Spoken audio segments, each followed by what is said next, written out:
Lately, the phrase generational talent has just been thrown around everywhere, and I'm here to pose the question, is Cooper Flagg a generational talent?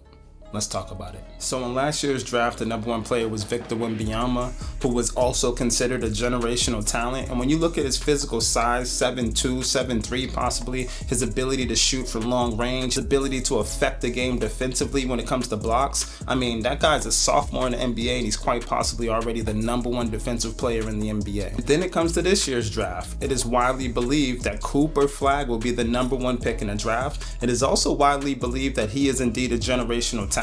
So let's focus in on Cooper. What is it that he does that makes him generational? First thing Coop's got going for him is his physical size. He is huge, probably 6'8", 6'9", 6'10", with shoes on, who knows. But that physical size, being able to move the way that he does, as fluidly as he does, that is indeed a generational talent. There's also his defensive ability. Last year in the NCAA, his defensive efficiency was actually number 2 in the whole entire NCAA as a freshman. He has the ability to consistently disrupt the game, especially when it comes to blocks. He averaged almost 2 blocks a game, and even when it comes to steals, he averaged 1.4 steals a game in the NCAA as a freshman. Then also, when it comes to being a generational talent, there's your impact. Who gives a damn if your individual stats are that great?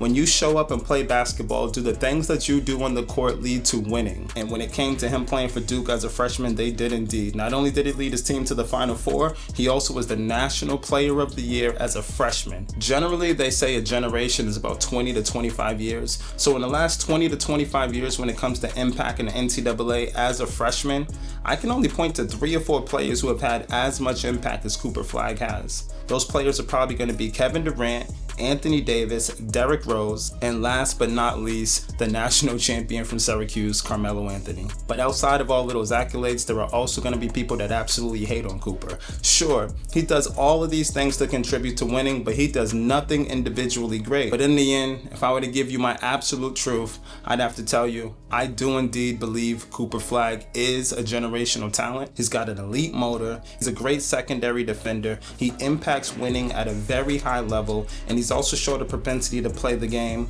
from all 3 levels: passing, scoring, and dribbling. Last but not least, my dog is very young. He actually reclassed. He's supposed to be a senior in high school right now, but he's actually about to be heading to the NBA as quite possibly the number 1 pick in the draft. So you tell me in the comments, is Cooper Flagg a generational talent? Is Cooper Flagg overrated?